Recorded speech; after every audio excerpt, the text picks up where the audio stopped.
You're going to stay there. But can you go out, please? Good girl. Take all your dollies. Take your dollies with me. Ready? Ching, ching.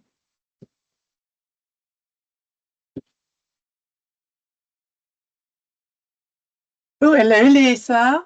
Are you aware this is recording already? Yes, I am, because Okay. I'll do a trim on it. It's because I set it to record automatically, Okay. so it doesn't get forgotten. So I'll just tell Nikki when she needs to cut it for me. Hopefully, that's the plan anyway.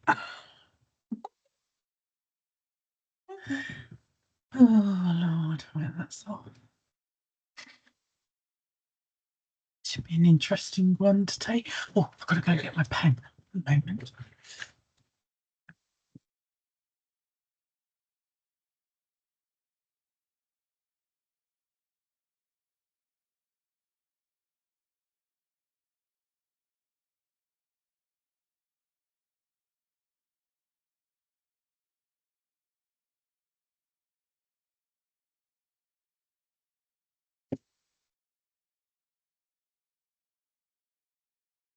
This week is absolutely horrific. I don't know what's happening. It's so busy. I'm so busy this week. Yeah, it's my early finish today, and I'm like, that's not going to happen. It never does. You know, I always still feel like I still work a full day on for Thursday, even though you've made up your hours. But anyway, that's another story. I know. Well, quite often, normally Mondays, I seem to, and Tuesdays, I seem to work through to 5:30 at least. Well, I finish at 5:30 normally on Monday because I have a bit singing for 6, and I have Pilates at quarter to 6, but I normally finish at least at 5:30 and then just dash out the door. I was sending emails at 8:30 last night. Yeah. It's not great. No, well, I know. I had the most awful journey back from Reading. Well, I didn't have a great journey there in the first place, but I had an awful journey back from Reading on Tuesday. Both the A24 and the A23 were completely closed. So I couldn't actually get south off the M25. So it took forever going around the houses. And all of the traffic on both of those major routes was just clogging up all of the little roads everywhere. Hi, Claire. Nice to see you. Hello. Hi.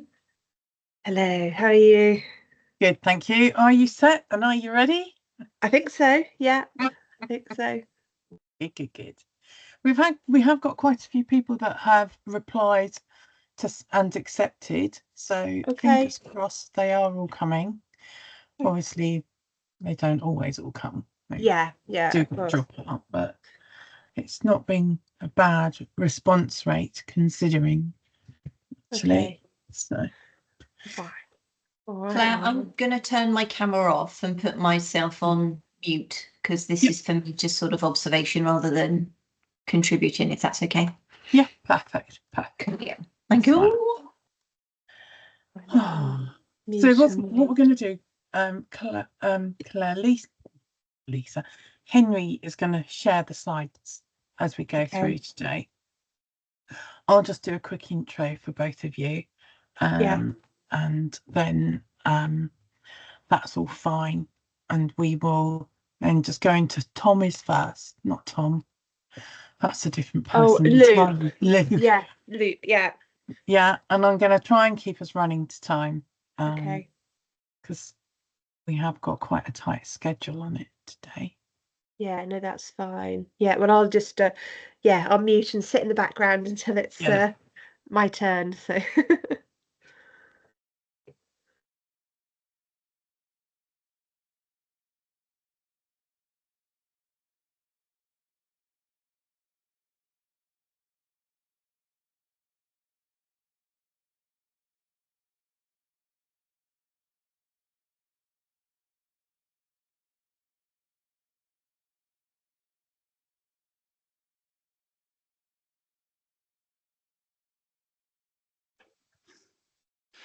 Do you have a cable I can use? No. Phone cable. Hello, Claire. Can you hear me? Hi, yes, I can. And Claire Mortimer. Yes, hello. I'm in the JR today, Claire, so I'm not around the corner from you. So I've got 20 minutes roughly, would you say? Yeah, roughly, yeah. Okay. And do you want me to share my slides or? No, we've got Henry on board to do that for us today. Right. Okay. So Henry will share the slides. So if you as soon as you just want them moving on, Luke, just shout, and okay. Henry will do that as soon as he gets here. If he doesn't, I've got them as a backup anyway. Fine. Okay. And we're going to ask, because we've got quite a lot to jam in once everyone gets here. Going to ask if they can either put their questions in the chat or wait till the end of your particular piece that you're doing. And any questions we can't get around to, and all of the ones that we do manage to answer, we'll try and put into an FAQ document that we can send out afterwards as well. Fine. Okay. And then the last thing we're going to do at the end as well is we had hoped to set up a poll on here quickly because we don't find we get a great deal of participation in the feedback surveys. Okay. So we're going to do a poll, instant sort of poll. But because we are jumping from NHS England to Bob ICB and being 2P'd, all of our IT stuff and everything has gone utterly up the chute. So it's all a bit mad, and we're just hoping it goes okay today because we had a practice run and ironed out quite a few major problems that we discovered on Tuesday. So hopefully today will be uneventful. I hope so too. But if not, I've got the slides. Henry's got the slides. So Fine. fingers crossed. And we are recording. And what I'll do is I'll just get the comms guys to chop the front off the recording before we do a share on it later. Yeah. Henry, so Claire's been telling me you're going to be moving the slides along. Yes. Fine. Yeah, good afternoon. Yeah, I'll be moving the slides, so just prompt me when you need me to get your animations on or next slide. I think I'm going to need to rattle through very quickly if I've got 20 minutes. So Claire's laid down the law.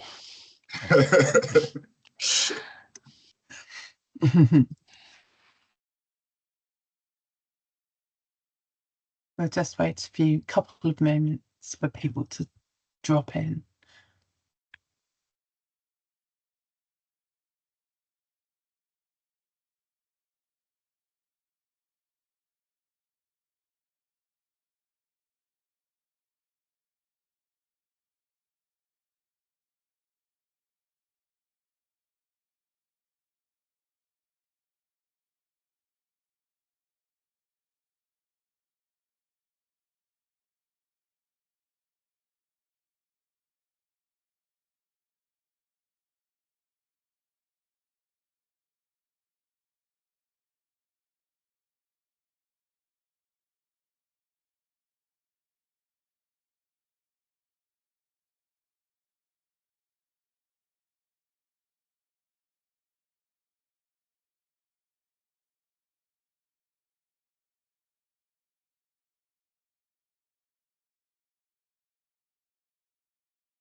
Okay.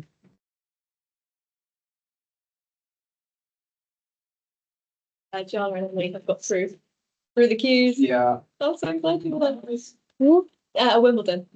Oh, let's not have the camera on. Chocolate.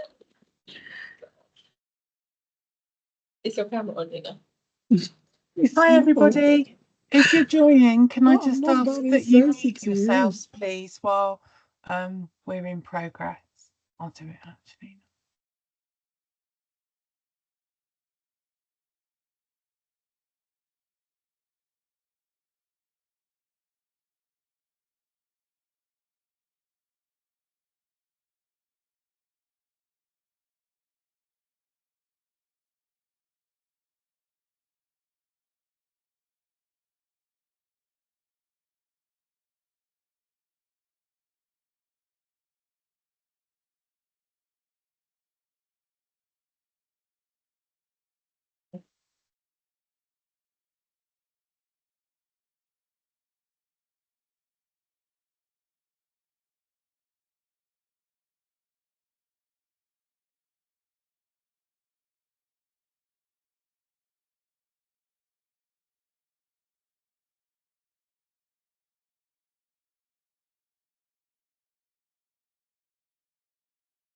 Hi everyone, I'm just going to wait one more moment for a few more people to join us, and then we'll get on because we do have quite a jam-packed agenda for today for you.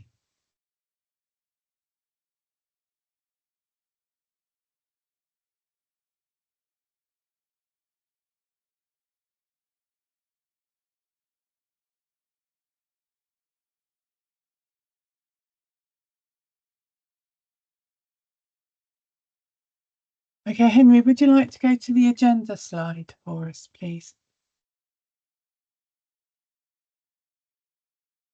So good afternoon, everyone, and welcome to our latest Lunch and Learn. Today's is on psychological skills and also metastatic spinal cord compression. And I'd like to welcome with us today Dr. Luke Solomons, who's consultant liaison psychiatrist and honorary senior clinical lecturer, and also Dr. Claire Mortimer, who's ST7 in clinical oncology. Can I ask that because of the jam-packed content that we do have, you could either put your questions in the chat box, and if we can't get round to them today, we will do an FAQ and answer all of your questions that you do put in, or just wait until the end of each of the respective sections and then we can answer your questions there. If you could just stay on mute while we're delivering this, and obviously take yourself off mute to ask a question. Okay, and I'm going to hand over to Luke, who will take it from here. Thank you, Luke. Thank you, Claire. And I must say thank you especially to Lyndall and Katie and the others for letting me come and speak to you. So I'm going to do a very quick overview of psychological comorbidity with people with cancer. I've got about 30 slides and 20 minutes, so I'll need to rattle through these very quickly, but Claire can send you my slides. So next slide, please, Henry. So this is what we're going to cover very briefly. Common psychiatric comorbidity, psychological comorbidity in patients with cancer. And I'll also tell you about evidence-based treatment, mainly for depression in cancer. Next slide, please. And this is the context to our talk. I don't need to tell this audience about this. So the one thing that has changed dramatically is cancer survival. And we've gone from thinking about people's quality of life and comorbidities as an afterthought to something we need to be focusing on from the very start of their treatment. So Macmillan estimate that there probably are about 3.5 million people living with a diagnosis of cancer, and that's a big number. And that's something that we're starting to really think about in a systematic manner. This is not about the individual patient. This is about large numbers of patients. So having a system where we're able to identify comorbidity alongside the cancer early on and provide treatment. So next slide. And this is a good example of where we're coming from. So in the past, we'd only think about quality of life if and when people got through their cancer treatment. That's changing and has changed very dramatically with NHSE mandating that patients have holistic needs assessments carried out within 8 weeks of a cancer diagnosis. So we're having a lot more patients telling us that they are struggling to cope with cancer and its treatment. And we really are struggling to provide some kind of structured treatment to these patients. So we're asking the question, but we don't have the answers to how we're going to care for these patients once we've asked the question. That's what we've got to think about. Next slide. So there are a range of comorbidities that come with a cancer diagnosis, but the most common by far are anxiety disorders and depressive disorders. So the prevalence of these disorders can be up to between sort of 25 to almost 50%, depending on the research studies you look at. But also think about older patients. So a lot of our patients with cancer are over 65 or 70. you are going to see a fair number of patients with delirium, dementia, alcohol and substance misuse, which can predispose to a number of cancers, especially things like head and neck cancers, which need to be dealt with alongside cancer treatment. The field of sort of, autoimmune encephalitis, paraneoplastic encephalitis has, completely exploded in the last 20 odd years. We've got an increasing number of patients on immunotherapy, and we're seeing an increasing number of patients with encephalitis secondary to the immunotherapy. We got to be aware of the impact of encephalitis on people's mood, on their sort of cognition. Brain tumors, primary brain tumors, by the nature of where they are, can result in psychiatric symptoms or metastatic disease. Other sort of slightly less common but important conditions are patients with personality disorders. So these are patients who I think are predominantly dealt with in primary care. And it's mainly primary care and the specialist nurses who deal with these patients who have, extremely intense emotions. They are very demanding. They take up a lot of time. It helps to be thinking about whether these patients are linked up to the right support. We use a lot of steroids as part of chemo regimes, and also I think Claire's going to tell us about metastatic cord compression. And we see a lot of side effects of people who have mania, who have psychosis, who are not able to sleep as a result of their steroid treatments. And I think increasingly we're seeing, this is not a huge number, but people with eating disorders who can present interesting challenges, especially when we're dealing with cachexia, we're dealing with sort of frailty, we're dealing with performance status. Next slide, Henry.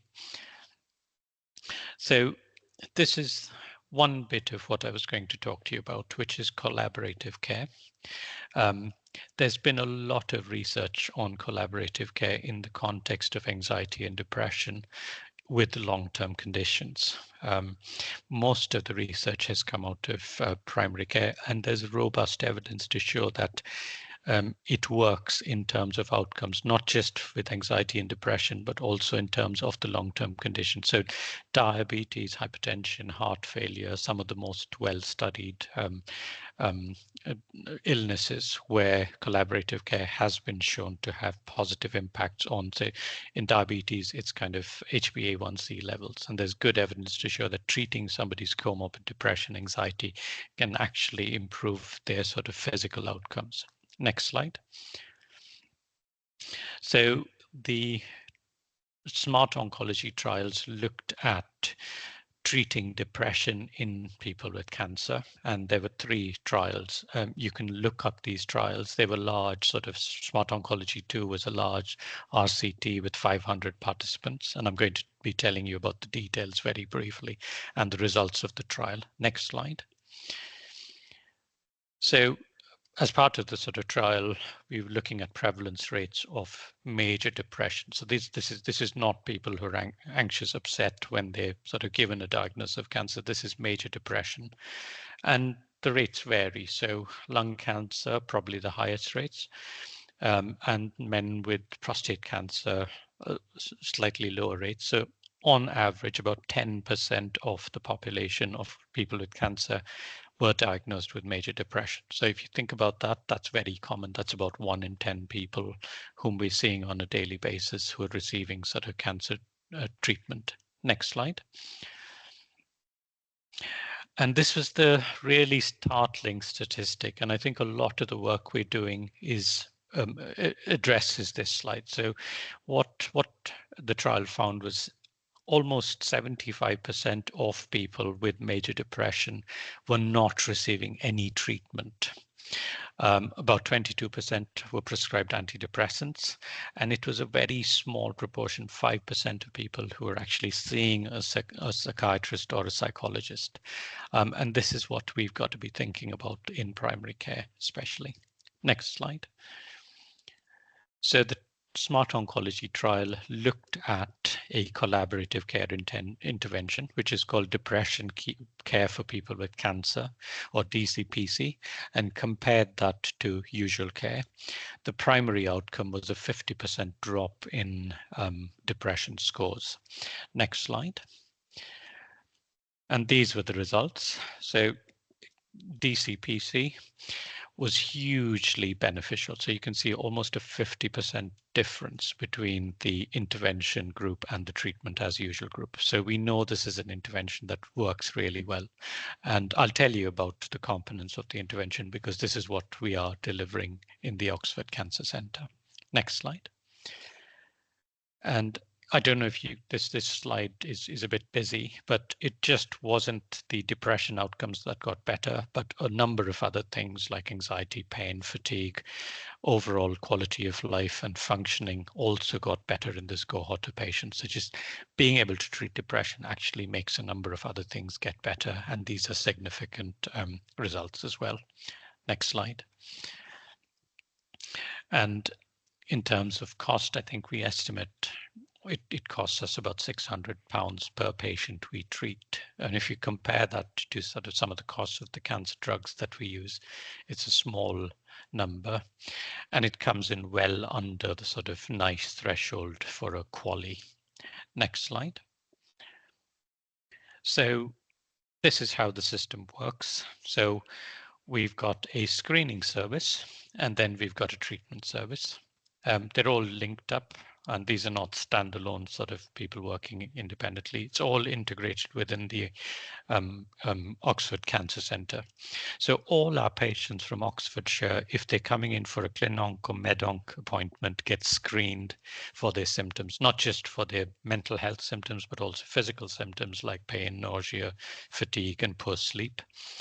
And it happens at every single sort of appointment they come to. So it's not just the first appointment or the last appointment. And for patients who trigger above a threshold, they then get a diagnostic interview that's carried out by one of the Band 6 specialist nurses or OTs who work within the team. And for people who have a confirmed diagnosis of depression or anxiety, they then get put into the DCPC or depression care for people with cancer treatment. And between, I think, me and my colleague who works mainly in hematology, we see a large number of patients. Pretty much everybody from Oxfordshire who comes in on a cancer pathway gets screened and put into treatment. Next slide. Just keep going through these pictures. I've just got the pictures there, Henry. Yeah. And just go to the next slide, please. So you'll see that these are large numbers. So on average, we screen between 750 and 900 patients a week, of which about 100 patients require telephone calls to confirm their depression diagnosis. And at any given time, we have about 100 patients receiving depression care for people with cancer. So it takes about 6 months for them to complete their treatment. And I'll tell you about the treatment in a minute. Next slide. So depression, this is where we just go into a very quick sort of whistle-stop tour of how do we assess for depression, how do we treat depression, anxiety, and the common conditions. So I think the most important thing is to think about the PHQ-2. So the two core features of depression, pervasive low mood, which is number 2 here, and anhedonia or loss of pleasure or interest. Those are the two core features of depression. And this can be especially useful in somebody who's got cancer, who might actually have a number of the physical symptoms like poor appetite, disturbed sleep, or fatigue. So it helps to just focus in on those two core features. And I just wanted to remind you, so the same screening tool that we use in the cancer outpatients, the PHQ-9, is freely available. And it is something that has been validated over a number of years. It's more than 20 years old now. Most of the validation has been done in primary care in a medical setting. Next slide.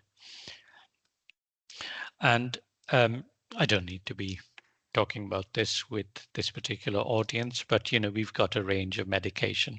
We've moved away from using tricyclic antidepressants. We tend to use the SSRIs as first-line medications, SNRIs like metazapine, and also think about venlafaxine, duloxetine. In the cancer population, it helps to think about drugs that could actually have useful sort of other effects. So metazapine definitely helps with bowel motility. So a lot of my patients who have bowel cancer, upper GI cancers, and also it helps improve their appetite, I would tend to use mirtazapine rather than one of the SSRIs. Venlafaxine is a medication that has a growing body of evidence when it comes to side effects of hormone treatments. So a lot of our patients with breast cancer who are on hormone treatments, and they have, the very common side effects like myalgia, joint pains. Venlafaxine has been shown to actually help with the side effects of the hormone treatment. So in addition to helping with depression, it could also have sort of useful effects. Duloxetine has a useful bladder stabilizing effects. So it could be something that you could think about in a patient with a prostate cancer who's had surgery and has kind of urinary frequency, bladder instability. So we use medication that actually have more than one sort of effect, and they are they are useful. There's a good sort of evidence base around using them. And then, of course, there's the whole psychotherapy treatment option, including CBT, mindfulness-based therapy, problem solving therapy, behavioral activation. There's a spectrum of various therapies out there, and they all have good evidence base behind them. Next slide. So anxiety, very common, and it's really surprising how we come across anxious patients, but we really don't think about what's driving the anxiety. And being able to just work that out and potentially get the person linked up to treatment can actually result in significant improvements in how they cope with their sort of diagnosis and treatment. So it's always anxious patients who show up in the surgery in triage to ED because of the anxiety, and being able to sort of identify that alongside everything else that's going on with the cancer treatment can make a big difference. It could be sort of situational anxiety and sort of like panic attacks where patients, have these very intense attacks that come out of the blue, or it could be specific phobias. So a common one in oncology is fear of scans or fear of needles when they're having chemotherapy, but also thinking about more generalized anxiety. Adjustment disorder, where life has changed and the patient's just catching up because life is changing. They really haven't dealt with all the stresses that come with dealing with a major change. Fear of cancer recurrence is a major problem, and I presume this is something that gets seen in primary care quite a lot. And just to sort of reinforce that untreated, this anxiety can actually be driving a lot of the morbidity for the patient, seriously impacting their quality of life.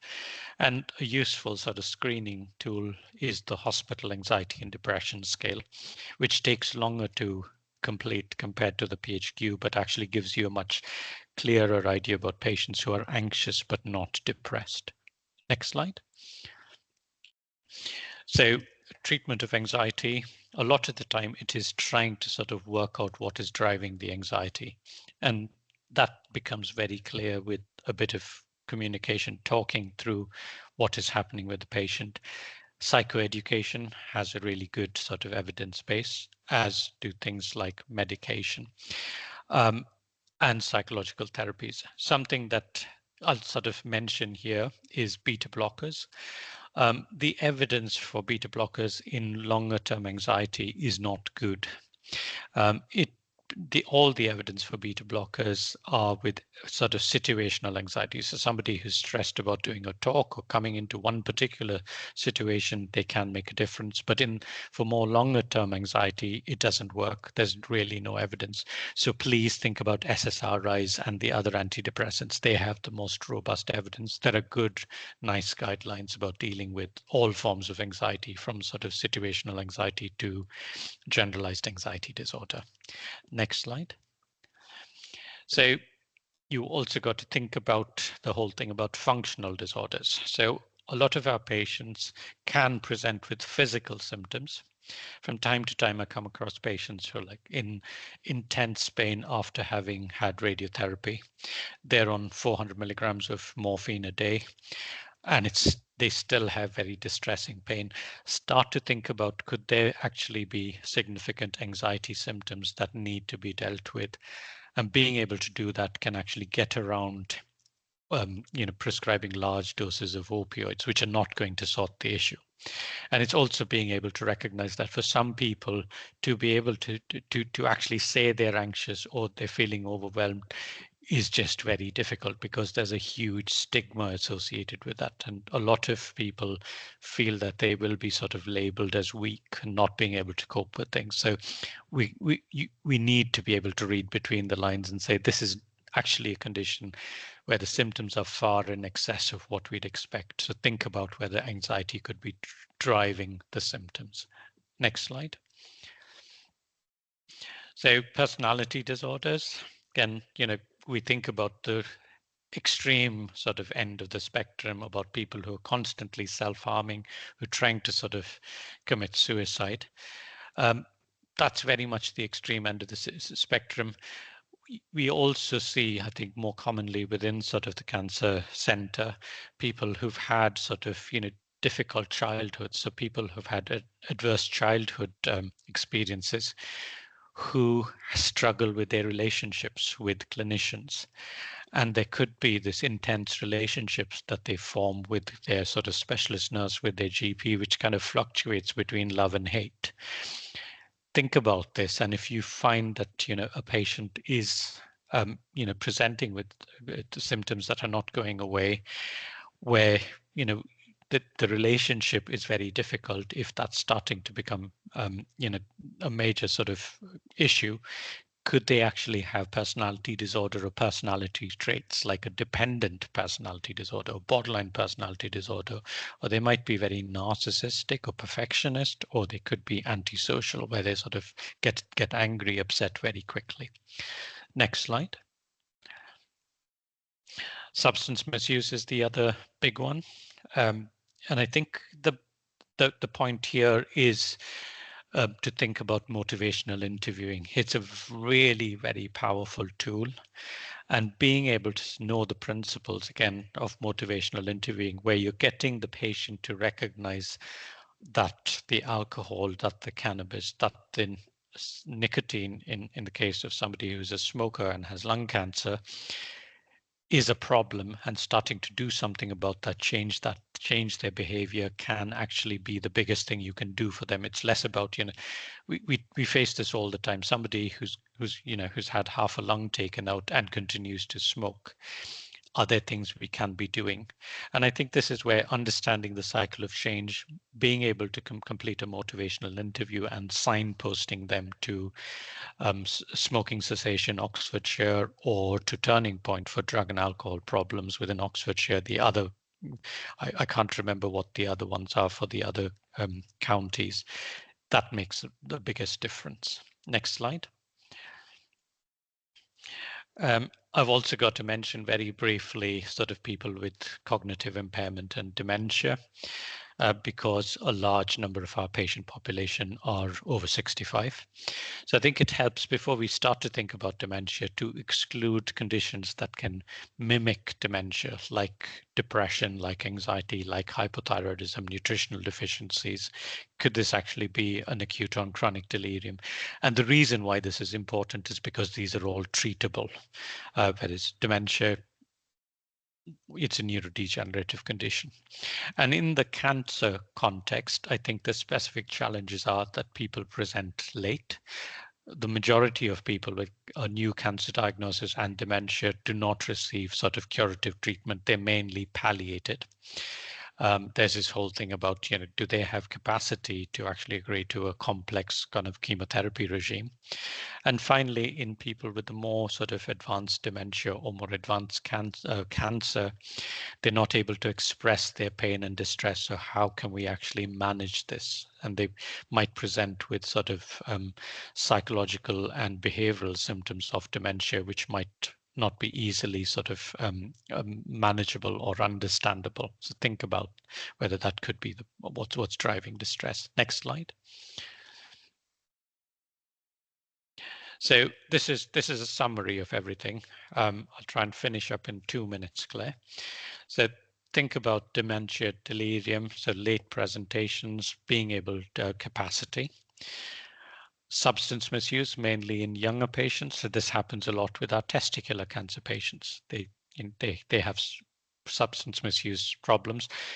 A lot of our older patients, you'll be surprised, the biggest kind of demographic with alcohol dependence problems are not young people, they're the over 65. So please ask about comorbid substance misuse or alcohol dependence. That could be driving a lot of the issues. Psychotic illness, we don't see that as much. We've got anxiety, depression are far more common than severe mental illness like schizophrenia or bipolar disorder. Less of an issue, and more often than not, the community mental health teams continue to be involved. So we're able to speak to them about these conditions. Next slide. And I think these are the big ones. So the depression and all the anxiety disorders. So anxiety around imaging treatment side effects can all be a significant burden to the patient and the providers around them. And for anyone with medically unexplained symptoms, please consider whether there could be a significant health anxiety that's driving their symptoms.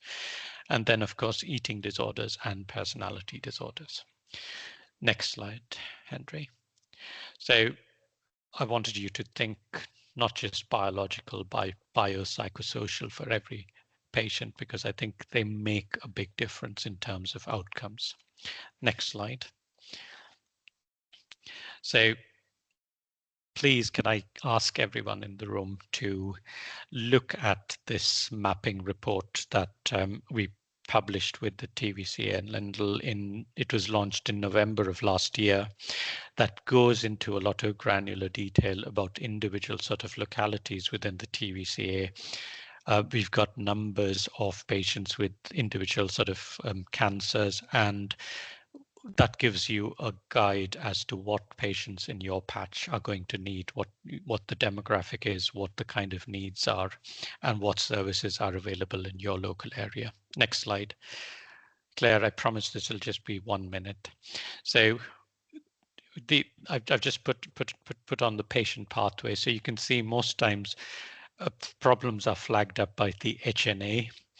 And I think this is where the cancer care reviews become very important, because what we're trying to do is actually make sure that things that we ask patients about get transferred into primary care. So primary care, the GP, everyone else is aware of the issues that are being flagged up in secondary care. Next slide.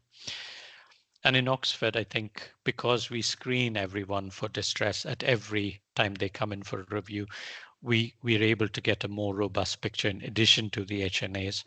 We're also able to pick people up proactively, and I think that makes a big difference. So I think we see a much larger number of patients compared to the other sites that have this referral model, because that's dependent on a clinician recognizing that there's a problem and doing something about it. Next slide. And this is just what we're trying to do, which is to sort of cover the entire sort of age range of our patients, and irrespective of what their sort of comorbid psychological distress or psychiatric diagnosis is, we're able to provide them level 4 specialist support. So next slide. You've got a couple of arrows, Henry, get through them quickly and move on. So we've also spoken to a range of patients. I saw Lisa Cox on this call. So Lisa was very helpful with our patient participation group. We've got our patients telling us what has actually worked through their cancer treatment. So please look at the report. And I think they've been very helpful with saying, do things a certain way, because this seems to work best for us. And I think David, who's part of the PPG, was very helpful in being able, and he bared his soul literally with talking about his experiences of cancer treatment and his experiences of being able to access help. Next slide.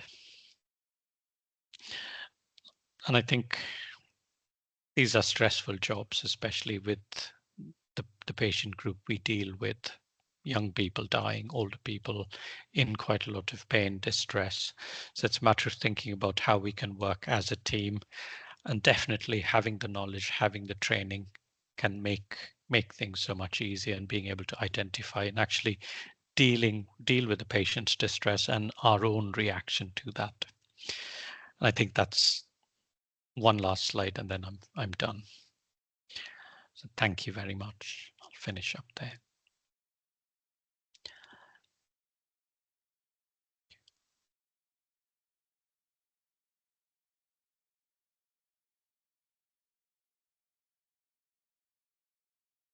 Sorry, I'd muted everybody, including myself. Sorry, I was just saying thank you, Luke. That was very informative. Does anybody have any questions for Luke before we move on to our next session? No? Thank you. Okay. I'll move over now to Claire, Dr. Claire Mortimer, if you'd like to take us through metastatic spinal cord compression. Okay, hello. So yeah, thank you everybody. So I'm Claire, one of the clinical oncology registrars in Oxford. Next slide, please. So I was just going to use for a brief overview of metastatic spinal cord compression. What is it? Who's particularly at risk? Signs and symptoms. The new NICE guidelines, which came out last September. What you should do, sort of tailored particularly towards GPs, and then just a bit about investigations and treatment. So next slide, please. So what is it? Well, it's compression of the spinal cord due to malignant disease, and it is one of the oncology emergencies, usually caused by collapse or compression of a vertebral body, but can also be caused by direct tumor extension into the vertebral column. Initially, you get edema, venous congestion, demyelination, and at this point, the changes are reversible. So we really want to identify and treat people at this stage before things have progressed on to vascular injury and cord necrosis, which unfortunately is irreversible. Next slide, please. So I really like this picture because it shows cord compression, and then obviously the arrows sort of show what's going on, which I think just helps to highlight the fact that the compression causes cord edema, and you can see a break in the nice bright white, which is the CSF, around the cord, the collapsed vertebral body, and then the vertebral bodies next to the collapsed vertebra are quite edematous, and that just is a good illustration of what is going on. Next slide, please. So incidence. The true incidence isn't known as it's not systematically recorded. It's thought that it affects 3 to 5% of patients diagnosed with 3 to 5% of cancer patients are affected by metastatic spinal cord compression. And there is some post-mortem data that suggests it affects up to 10% of patients who have advanced cancer. Next slide, please. So who is at increased risk? Well, we know that breast, prostate, lung, and myeloma patients account for 60% of all cases of MSCC. And up to about 20% of breast, prostate, and lung patients will get spinal metastases at some point.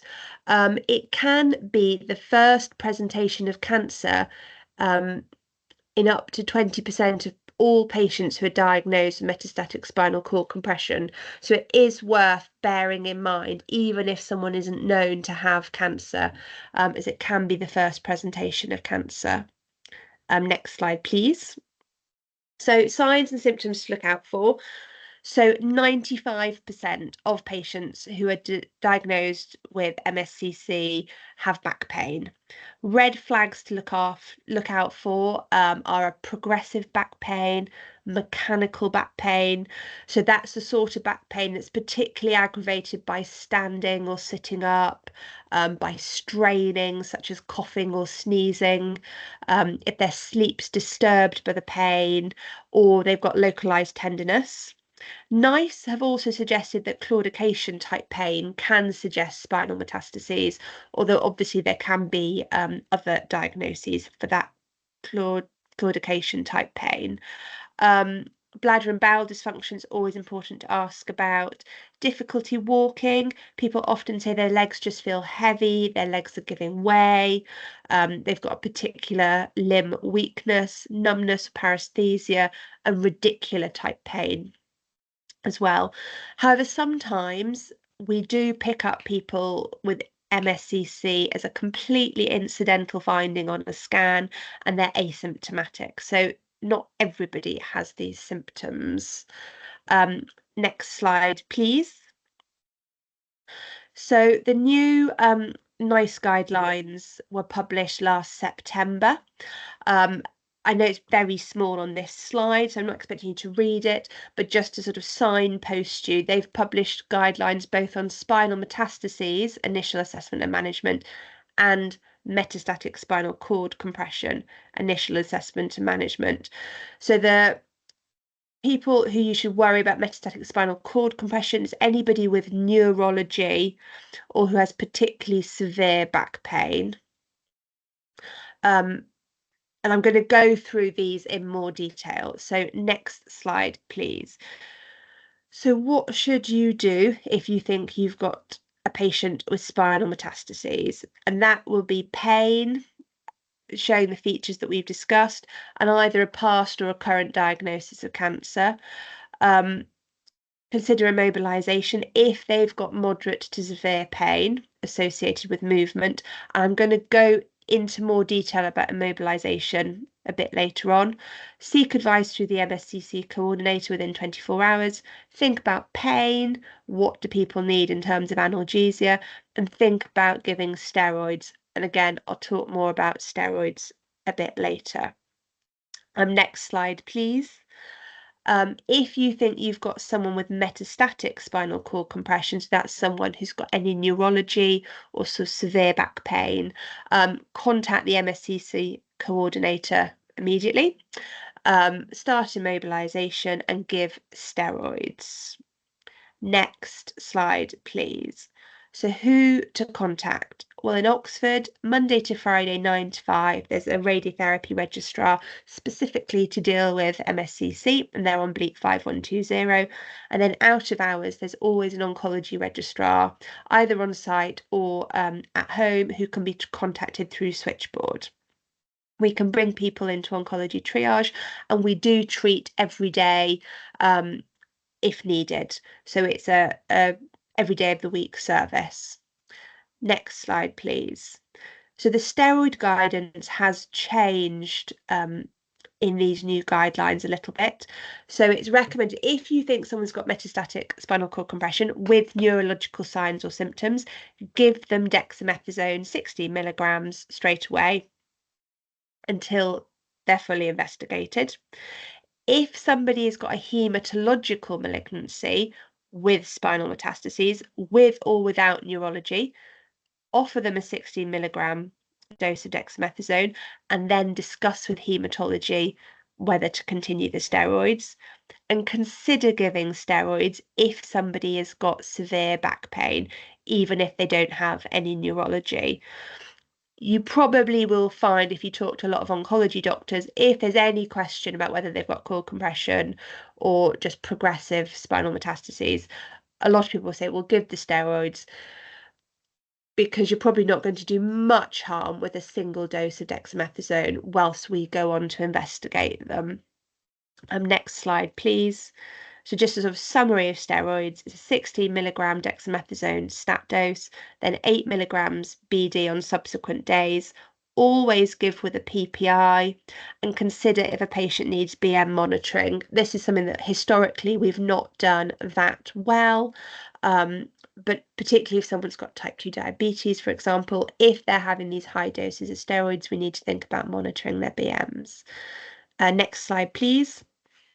So immobilization, I think, is really tricky. I mean, according to the NICE guidelines, we should be immobilizing an awful lot of people. So anybody who you think has got MSCC, anybody who's got sort of severe back pain, they recommend that someone should be nursed in bed in a supine position, either flat or with partial elevation. the NICE document does acknowledge that there's no evidence on this whatsoever. They have been concerned that people previously have been being immobilized for far longer than necessary, lying flat with a detrimental effect on their physical and mental health, which is why they now recommend partial elevation. And they do recommend that expert advice is sought within 24 hours to make a definitive decision about whether a patient has an unstable spine or not. I have to say, what we do in oncology in Oxford, for example, if a patient phones up oncology triage with back pain, even if they say, well, you know, my leg's been giving away a little bit, I've got some pins and needles, we would ask them or a family member to bring them into triage, and then we would assess them in triage and make a decision at that point. So they are getting themselves into triage. Next slide, please. When we assess them, we use the SIDS score to decide if we think someone could potentially have an unstable spine. It's not something I would expect you to look at, but it's just worth having an idea of what puts you at higher risk of having an unstable spine. So we look at the location of the cord compression or spinal net, and if it's junctional, so that's, for example, where the cervical spine joins the thoracic spine or thoracic spine joins the lumbar spine, you get a higher score. If someone's got that mechanical type back pain, you get a higher score, lytic bone lesion. And then we look at the actual images. So have they got any issues with spinal alignment, vertebral body collapse, and are the posterolateral elements involved? So that's the facet joints and the pedicles.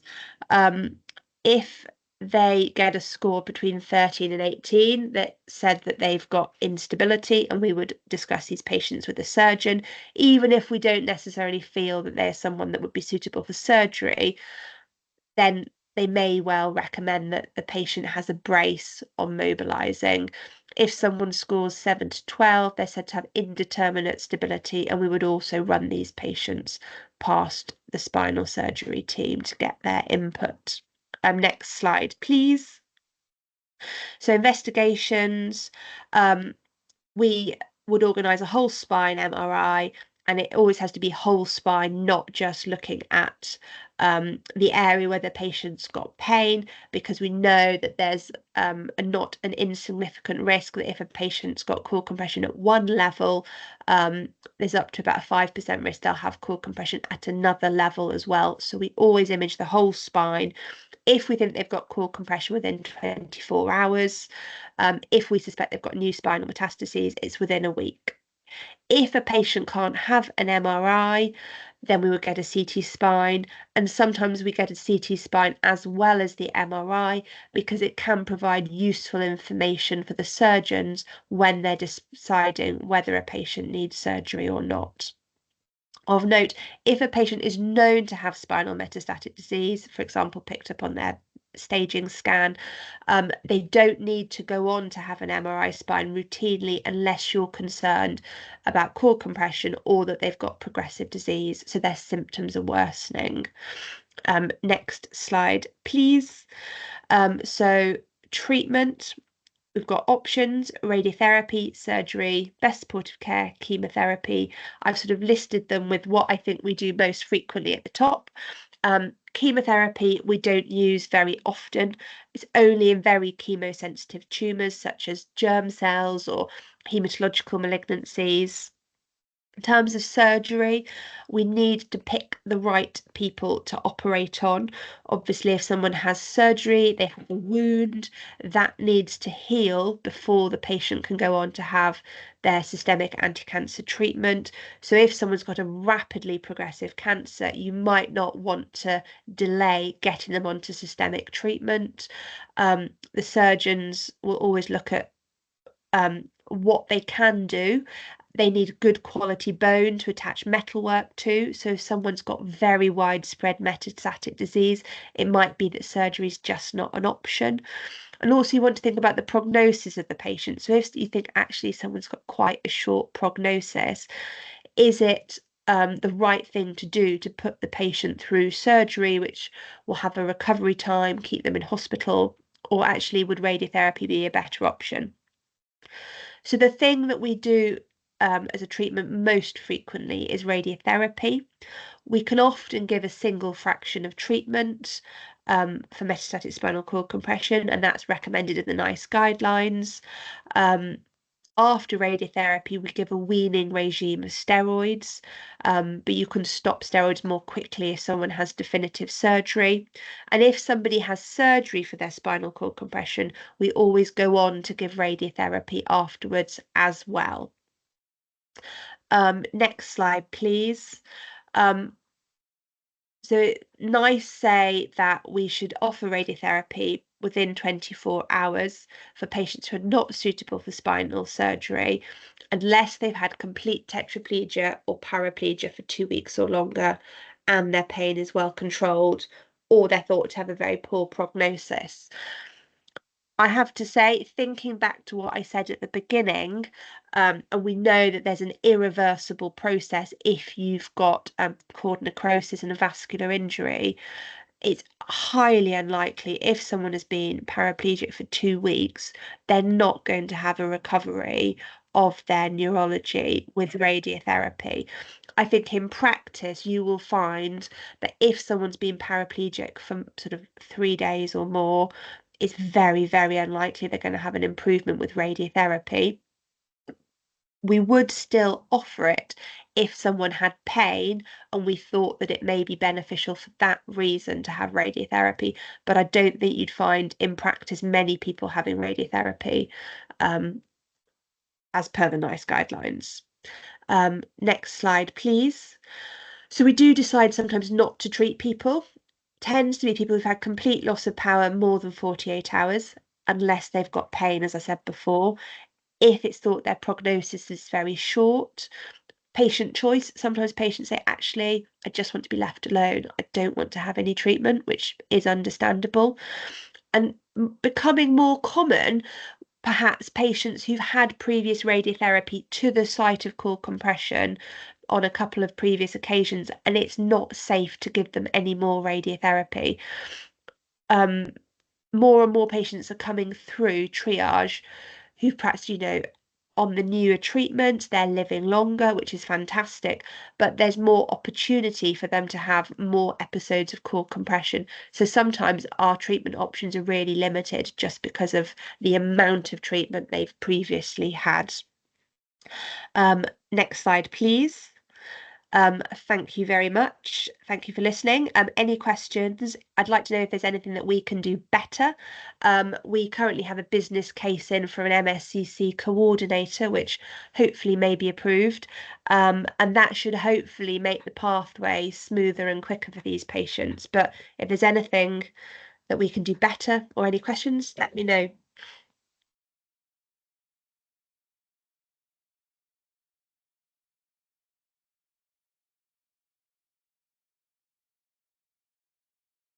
Thank you very much indeed, Claire. That also was rather informative too.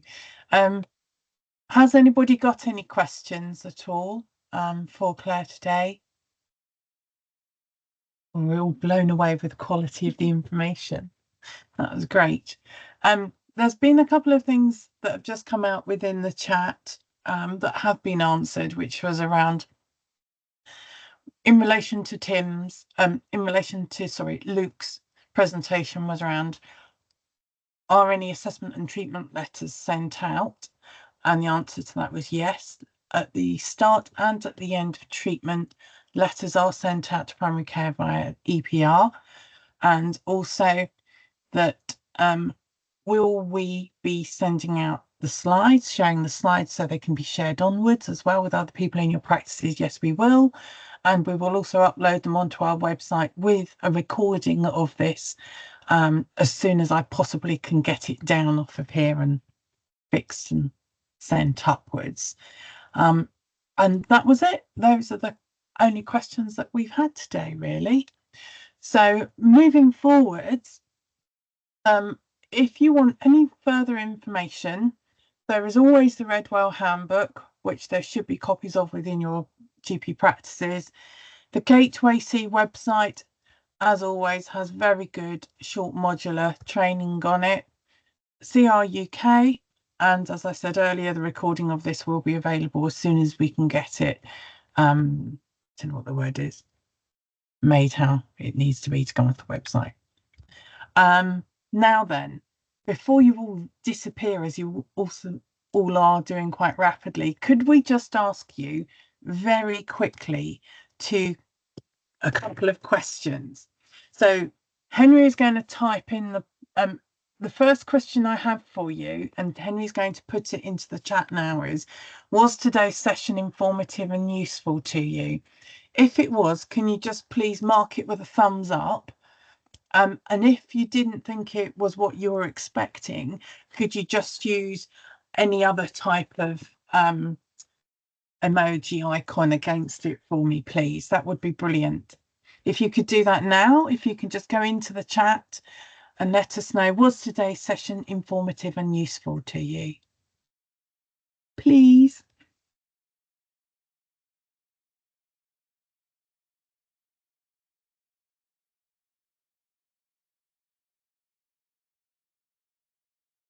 Thank you. And then the other question we'd like to know is, will it help inform your work moving forwards? Great, thank you.